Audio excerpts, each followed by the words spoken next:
There is one thing we all learned in school that was not only dead wrong, but it affects our lives more than any other. The thing that we were told was fact that I'm referring to is that consciousness is produced somehow in the brain.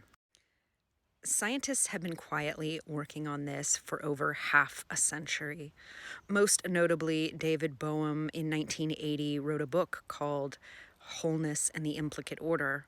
He was a deeply respected physicist, but his work was caught up in the McCarthy era and sidelined, and so his work was kind of put on the shelf, but many scientists have been picking up where he left off. Most notably, Maria Strom published a paper last year laying out a new framework for the implicate order that David Bohm had pointed to, towards an infinite whole underlying fabric of reality that isn't broken up into separate parts.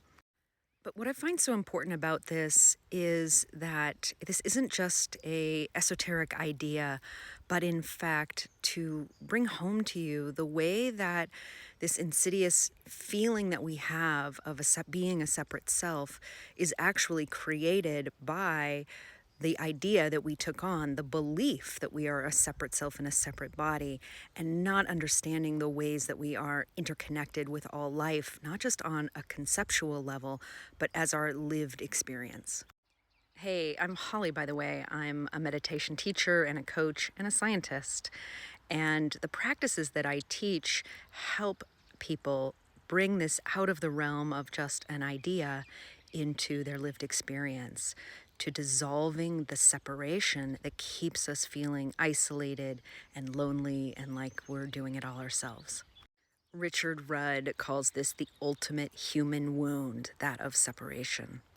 So this is really acknowledging that all of our suffering stems from this root suffering. And so the work that I do and the meditations I share are to undo the knots of that root separation. And then what I find is that from there, all the other problems can be worked out, but we're getting to the core. If this resonates with you and you want to receive more of this, like and follow me. Otherwise, you may never see me again. Also, check out my profile where I have links to guided meditations and my book.